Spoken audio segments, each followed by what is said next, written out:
Hello à tous, c'est Audrey Laboulette, j'espère que vous allez bien. Aujourd'hui je vous retrouve dans une nouvelle vidéo qui va parler de ma vie à Montréal, ici au Canada. Et il y a quelques semaines, je vous avais fait une vidéo sur un quartier spécifique de Montréal, qui est le quartier du Plateau. Et j'ai l'impression que ça vous avait bien plu. D'ailleurs, si vous ne l'avez pas déjà vu, je vous laisse les liens en description et dans le petit i. Et je me suis dit que j'allais faire une autre vidéo sur un autre quartier de Montréal. Alors ce quartier où je vais vous emmener est très différent. C'est le quartier du centre-ville où il a également le nom de Downtown. Et vous allez voir vraiment comment il est différent et vraiment comment Montréal est diversifié au niveau de ses quartiers. Je vous emmène tout de suite avec moi.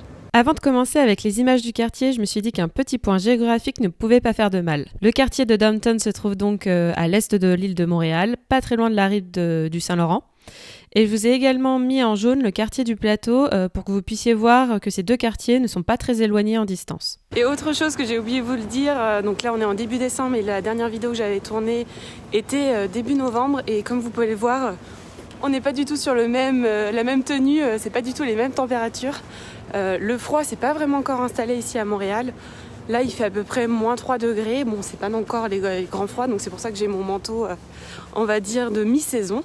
Mais c'est vrai que j'ai un peu froid à ma main donc je suis désolée si cette vidéo va un peu trembler, je vais faire au mieux aujourd'hui.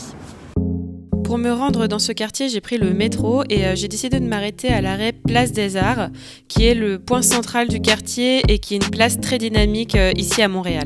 Alors comme toutes les grandes sorties de métro de n'importe quelle ville, il y a plusieurs sorties qui permettent de sortir du métro et là j'ai décidé de prendre la sortie qui me permettait d'arriver à l'arrière de la place. Ça me permettait de garder un peu de suspense pour ceux qui ne connaissent pas la Place des Arts, mais ça me permettait également de vous filmer le bâtiment de l'UQAM. C'est l'Université du Québec à Montréal. Il y a plusieurs pôles universitaires situés dans plusieurs endroits à Montréal, mais je trouvais que ce bâtiment est très imposant et il y a quand même pas mal d'étudiants dans le quartier, donc c'était important de vous le montrer aujourd'hui. Si on revient sur la Place des Arts en elle-même, c'est un lieu très connu par les Montréalais pour son côté culturel. Il y a une grande salle de spectacle, un théâtre, même un musée d'art contemporain. Et c'est également très connu par les Montréalais pour son côté, on va dire, commerçant. Il y a pas mal de commerces, un grand centre commercial. Et c'est vraiment une place très animée. Là, par exemple, pour Noël, ils ont mis pas mal de décorations, de petits chalets pour fêter Noël. Donc c'est super chouette d'avoir l'esprit de Noël dans les rues, malgré le fait qu'on ne pourra pas fêter Noël en famille ou entre amis ici à Montréal, du fait de l'interdiction des rassemblements, même privés chez soi. Donc ces petites décorations remettent un peu du baume au cœur, on va dire.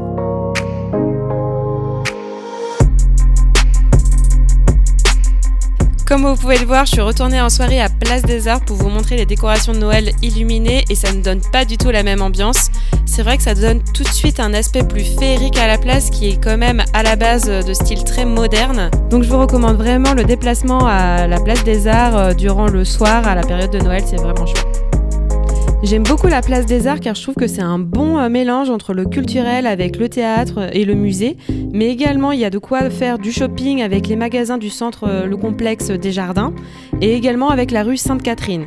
Et enfin il y a un peu une troisième catégorie qu'on peut retrouver dans ce quartier qui sont un peu les grands buildings où il y a beaucoup de sièges d'entreprise et de bureaux. Je voulais commencer ma visite du quartier de Downtown par la Place des Arts car pour moi je trouve que c'est un bon résumé de tout ce qu'on peut trouver dans ce quartier.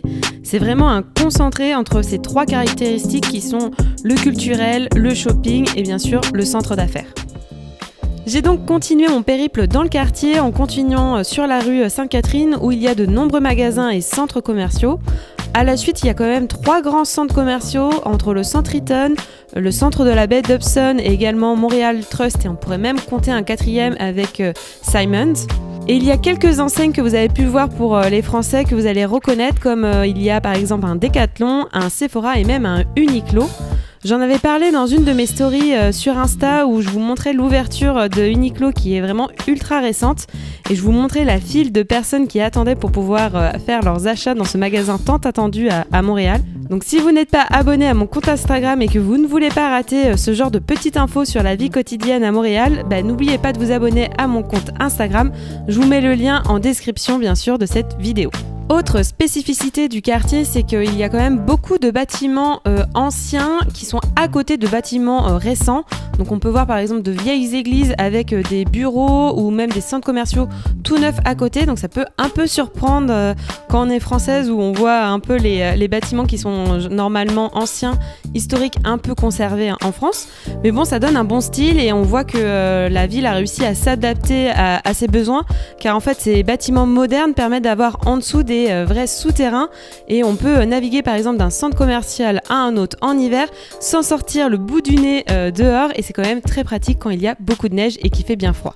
Comme vous pouvez le voir ici, le quartier de Downtown n'échappe pas à la règle et est également sous les travaux. Comme le reste de Montréal, c'est un peu une tradition ici. En plus des centres commerciaux, ce quartier est quand même très connu pour être le centre d'affaires de Montréal, avec ses grands gratte-ciel composés en majorité de grandes banques, assurances et même de services financiers. C'est vraiment le centre, le poumon, on va dire, économique de Montréal pour les employés de bureaux. Et ce qui est bizarre quand même dans la partie centre d'affaires en matière du quartier, c'est que même si tous les bâtiments sont quand même des gros buildings avec des grandes fenêtres, il y a toujours des petits bâtiments qui dénotent un petit peu et comme on peut voir ici un vieux bâtiment avec du street art dessus, donc c'est assez bizarre de voir ça, mais moi je trouve que ça fait un peu le charme de Montréal. Autre spécificité un peu de ce quartier, c'est que même si ce quartier se trouve au centre-ville, il y a quand même des grandes artères où les véhicules et les voitures peuvent passer. Donc il y a quand même pas mal de circulation. Bon là c'était quand même assez calme parce que c'était un lundi en pleine journée, et puis avec le Covid, il y a quand même beaucoup de télétravail et les employés ne viennent pas forcément dans les bureaux. Et il y a d'autres par contre rues qui sont quand même beaucoup plus petites et la circulation peut se faire à vélo avec des pistes cyclables aménagées. Bon, je vais pas vous le cacher, j'ai quand même là un peu froid, même avec mon manteau de mi-saison, mais j'ai pas été très intelligente, hein, j'ai fait un peu ma boulette. Il faisait pas trop froid quand je suis partie, mais là il y a le vent qui s'est un peu levé et je suis qu'en t-shirt sous mon manteau de mi-saison parce que j'avais un peu chaud au départ. Donc il faut toujours avoir une épaisseur supplémentaire sur soi. Bon bah là je l'ai un peu raté, hein. Alors, on va dire que je suis encore ma touriste et que j'ai encore plein de choses à apprendre pour pouvoir bien vivre ici à Montréal. Je voulais également vous montrer dans cette vidéo un monument un peu plus historique parce que c'est quelque chose que j'aime bien, l'histoire en général. Et c'était pas facile forcément de trouver un monument un peu plus ancien dans ce quartier qui est quand même assez récent et moderne. Ce bâtiment, c'est la cathédrale de Marie-Reine du Monde.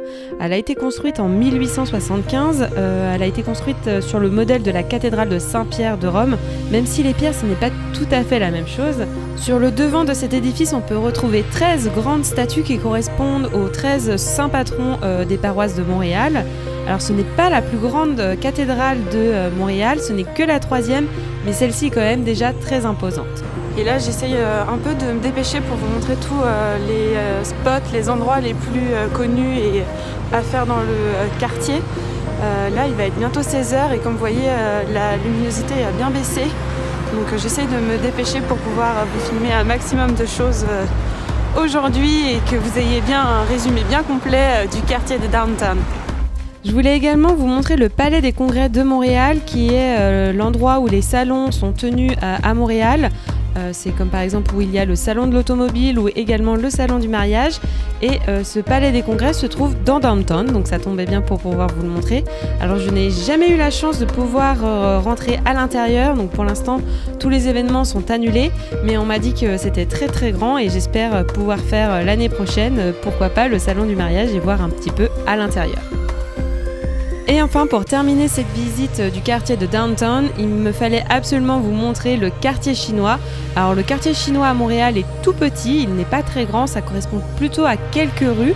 Mais la porte pour rentrer dans le quartier est quand même très jolie, donc il y en a une de chaque côté de la rue. Et ça symbolise bien vraiment le quartier chinois. Et comme vous pouvez le voir, il est également à l'image de Montréal, toujours en travaux. Bon voilà, j'ai bien fait le tour du quartier Downtown. J'espère que cette vidéo vous aura plu. N'hésitez pas à liker cette vidéo en cliquant sur le petit pouce en l'air, ça me donne un petit coup de pouce pour continuer mes vidéos sur YouTube. N'hésitez pas également à vous abonner à la chaîne pour être bien notifié de mes prochaines sorties de vidéos et de ne pas rater mes prochaines découvertes ici à Montréal. Et sur ce, je vous dis à bientôt.